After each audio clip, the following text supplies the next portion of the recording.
Bana, big up sana kwa washikaji zangu wote ambao wanaifuatilia chimbo la hip hop. Naitwa Alwatan JR Junior, gwiji la muziki wa Bongo Flavor kutoka Rock City Mwanza. Nipo na Rock City ID. Unajua kila mkoa una nembo. Sasa niko na nembo ya Mwanza. Bwana anaitwa Edu Boy, huyu mtumbadi kabisa. Vijana ambao walianza industry wakiwa wadogo sana. Kila kitu huwa kina faida, kina madhara, kina kila kitu. Lakini leo nataka nijue madhara ya kuanza muziki ukiwa bado mdogo. Yaani ndo miaka 17, 16, 18 hapo. Pop star. Hivi huwa inadhuru nini psychologically na kimaisha? Saigumje ambacho by experience ukiwa star ukiwa mdogo, cha kwanza unakuja jiandaa na ile hali kuja kuipokea, alafu ina maana kwamba inakuja kisurprise. Alafu unapokuwa unafanya muziki katika hali ya udogo, expectation zako na uhalisia sometimes unakuwa ni vitu viwili tofauti.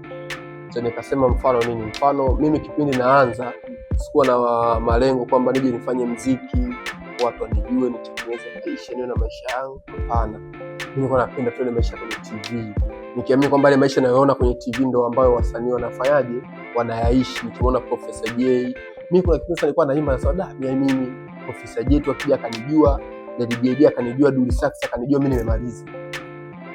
Unaelewa? Au ndio inakuwa madhara. Ina maana inakuja vipi? Unapopokea ile hali ya ule style, ina maana effect yake kubwa ni kwamba uelewa na kujitambua kwako ukawa ni mdogo. Ndio kunatokea vitu kama unyonywaji, unafanya kazi unanufaisha watu, ndio madhara yake. Kwa sababu unakuwa tayari katika piki, kila mtu anataka kukuona wewe, afu furaha yako wewe ni watu wakikuona. Unakuta zile hela sometimes unazokuona kwamba si kitu kwako. Umeshaelewa? Unaona kabisa hela mimi 40% kwa 60 unakurupuka tu, kwa sababu ndoto zako na malengo yako na kilichokutokea ni vitu viwili tofauti. Yaani ni wachache sana ambao wanakuwa katika hali ya udogo alafu wanawish kwamba mimi nitoke muziki nisaidie familia yangu. Ni ndogo sana, hasa kwa miaka ya nyuma ambao huenda sisi tumeikuta au ambao sisi tulianza. Tofauti na sasa hivi teknolojia zimeshakuwa kubwa, kuna elimu mbalimbali zinatolewa, kuna vitu mbalimbali tunakuwa na viona. Unaelewa? Community ndo athari kubwa sana. Alafu na athari nyingine inakufanya unashawishika na kuingiza katika vitu ambavyo sio vizuri kama pombe, kwa sababu unapokuwa katika on peak utapata shows, utaitwa sehemu, utaenda ukakae sehemu, watu wazima watakupisha kiti, unakunywa nini utaagiza, utakuta watu wanakula sigara, utafanyaje? Kama ndo mademu unataka uwe mtu wa mademu, kwa pia kuingia ndio hivyo, unajikuta maradhi au kuingia katika madawa kulevya au kuingia katika aina yoyote ya loss. Kitu chochote kinachokupa loss tayari ni effect katika maisha yako. Unaelewa? Kuna hisi hiyo inawezekana hivi kwa kawaida. Yes. Edu Boy ndio huyu hapa anakuja anafanya ma freestyle, anaachia mawe, anasogea, watu wanamzungumza sana. Ulishawahi kuwa approached na mwanamke aliyokuzidi umri kwenye hiyo time? Inatokea, sababu DM zinakuwa ni nyingi, hasa kwa sisi tunafanya manilia iko kwenye peak sana. Instagram ilikuwa ni Facebook, kwanza kuta inbox kibao, watu wamekuwa friends, watu kibao wamekuwa friends kiasi kwamba hata ukianza kuaccept inafika sale limit wewe sana kumaccept mtu mwingine. Kwa hiyo lazima itokee kwa mtu yoyote ambaye anafanya industry, na sio lazima tu on peak. Inaweza ikatokea hata unafanya tu muziki, tupo mtaani kwenu, akatokea mtu ambaye anakuzidi umri akakupenda the way ulivyo. Kwa sio lazima tu ikiwa inatokea mara nyingi sana. Ni tukio gani unalikumbuka wakati upo mdogo lilikutokea kwenye kazi zako za muziki ukasema dai bana, mbona kama hii noma hii, yani mbona kama mimi chalia alafu kama funga kazi hivi, nini tena hii? Sijakuelewa swali hili. Bado kipindi kile ndo unaanza kufanya mitikasi zako, unaenda kwenye hizo shows, kwenye event, unafanya ngoma na release, unatumiwa DMs, situation yoyote ile, lakini kuna mmoja ulikutana naye ukasema no, this is too much, sidhani kama kwa sasa naweza kukabiliana na hii kitu? Huwa ipo mara nyingi tu. Changamoto kubwa ambayo mimi niliwahi kukutana nayo labda ni katika baadhi ya watu kwenye media.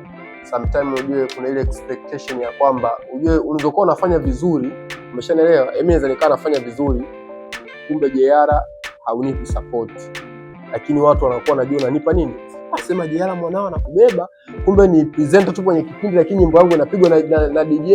Umeshaelewa? Sama anaingia na gonga. Umeshaelewa? Wewe uko pale, mtu anajua fani.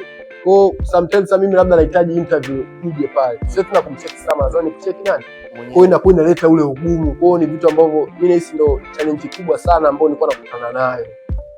Na uwezi ukaanza kuongea hivi na hivi, unajipa moyo, naamini kwamba time yangu bado. Ni kitu ambacho kinanisaidia, huwa sichukui sana vitu pasi. Huwa naamini kwamba huyu nimeenda hapa, sio lazima nihoji mimi ndio ionekane interview, sio lazima DJ apige nyimbo yangu mimi ionekane kapiga nyimbo, lakini mimi nahitaji nyimbo yangu ipigwe ili watu wasikie, watu wanijue, nitengeneze fame, niweze kujiingizia kipato. Kwa hiyo huwa sikuchukulia paso, lakini ilikuwa inaniwia ugumu sana. Sawa. Yeah. Na ni nani alikuwa sababu ya wewe na Yankila kupishana vile? Kwa sababu niliona kwenye interview moja mlifanya, by the way mlifanya kwa watoto wa jirani.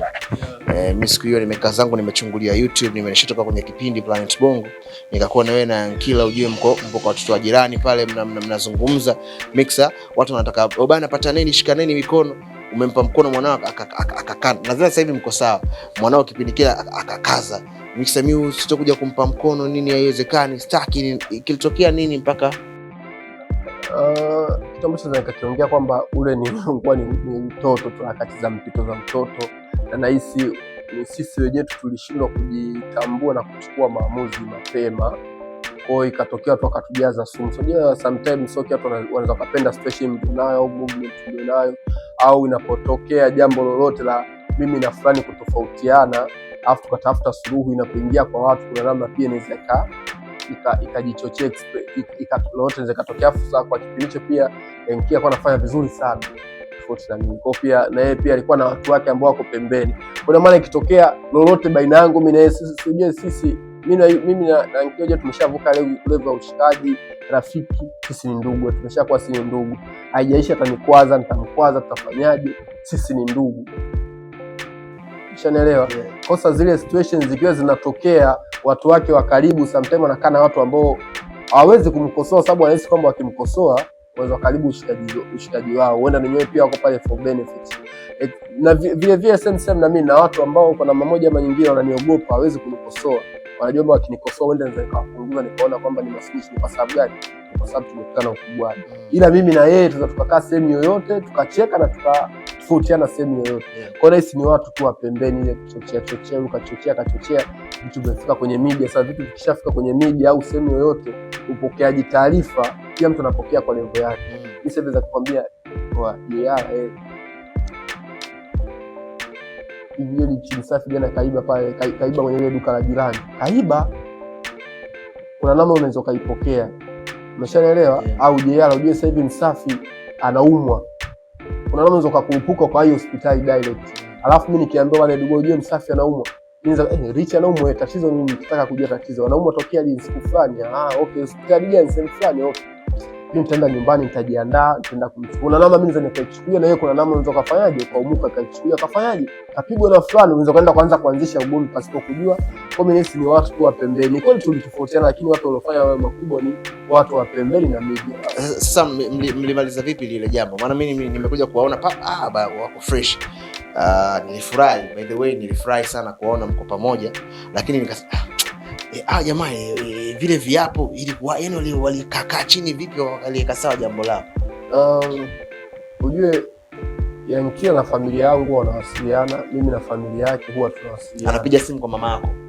Sio kwa mama yangu, hata washikaji tu, watu wangu wa karibu, ndugu zangu, tunashare masela na tuna share. Kwa sometimes unakuta labda hata kipindi tunatofautiana, mimi naweza kukuta Isboy mwanangu na mwanae. Kwa kukuta mimi Isboy tunacheka, naanza kacheka naye. Sikumbuki ilikuwaje, lakini nakumbuka mimi ndo nilimpigia simu. Shwari kuna hivi na hivi na hivi na hivi na hivi, nikampa taarifa tu. Baada ya hapo vitu vingine vikawa kama vile vimeshaisha, na pia ni maisha mengine yakawa ameshaanza kuendelea kuanzia hapo. Yani haikuwa kwamba tukutane sisi wenyewe. Mimi ndo nilimpigia simu kwa nampa taarifa, ona kuna hiki na hiki na hiki na hiki kinaendelea. Basi baada hapo kwa sawa.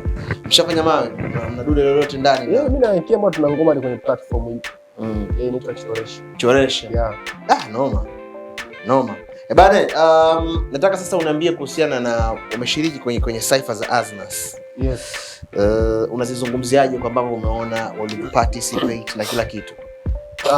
Cha kwanza ni nzuri na naziona kwenye kwenda kusaidia na kuendeleza mahali ambapo hip hop ipo kwa namna moja ama nyingine, inaenda kuinua vipaji vya watu ambao wanawishi kufika sehemu fulani. Ujue ni rahisi mtu kutokea kwenye cypher kuliko mtu enda kutokea kwenye, yani ni rahisi kupata ile platform ya cypher, ni rahisi sana kuliko platform yako wewe mwenyewe. Kwa sababu gani? Platform ya cypher mtakuwepo watu wengi, ina maana ni rahisi kwa kila mtu kujiuza. Sasa hivi kuna mtu uko mtaani anaweza kaa natamani kwamba mimi na wimbo wangu niupeleke sehemu fulani, ila asipate hiyo platform. Lakini kupitia tu cypher inaweza kaja Aznas bana, mimi achana, hebu chana akachana mpaka ndio kau akapata mtu akamshika akafanyaje akaenda. Kwa mimi naona kabisa inaenda kusaidia na inaenda kuendeleza pale ambapo ipo. Nice. Bana, plan mwaka huu? Plan ya mwaka huu ndio nimesema sana kuhusiana na albamu yangu Rock City ID, na natumai mwaka huu Mwenyezi Mungu akijalia nataka lazima itoke tarehe 29 mwezi wa 6. Itakuwa ni siku yangu ya kuzaliwa, kwa natamani sana, naomba Mwenyezi Mungu itoke siku hiyo. Tarehe 29 mwezi wa 6. Tarehe 29 mwezi wa 6. Bana, jiandae na Rock City ID. Jiandae na hiyo Rock City ID ya Eduboy. Nadhani cha kuongelea, nadhani inawezekana ni album ambayo kwa namna moja ama nyingine mtu akisikiliza atakuwa ngoja nikupe mfano. Nishasikiliza album ya Professor Jay zamani. Nyingi nimezisikiliza, of course, yeah. Kuna namna ukisikiliza album, kuna namna kabisa unasikia kabisa kwamba huyu mtu alikaa akaandaa kitu kikaandalika. Wanasema album film. Yani mtu yani amefanya kitu. Umeshaelewa? Yeah. Tofauti na album za vijana hapo unakuta hapa katikati tu anaenda studio amerekodi ngoma huku kula na zikusanya anaweka sehemu moja na anaandika anasema kwamba ni album. Kwa hiyo ni album ambayo mtu akisikiliza unaona itakwenda mkumbusha, na nadhani hata kwa hao wasanii wengine ambao wanafanya ambao wameshatoa album watajuta au kuhisi kwamba kuna kitu hawajafanya, hata ambao hawajatoa pia hizo kwa kitu wanajifunza katika album. Nice. Yeah. Bana, Rock City ID Eduboy, yes, tunakamilisha naye. Hili ni Chimbo la Hip Hop. Mimi naitwa Lwatan JR Junior. Instagram tufanye, unapatikana kama Chimbo la Hip Hop TZ, na nami pia napatikana kama JR Junior TZ. Unapatikana kama Eduboy TZ, EDUBOY TZ kote Instagram, Facebook, Snapchat na Twitter. Kama kuna kuadi ndio hilo jina, kama kuna follow ndio hilo jina. Hili jina la zamani. Kama ukisema ulijui mpaka leo hii. Sikiliza. So kweli. Peace and love, mwana. Tunadebedesha.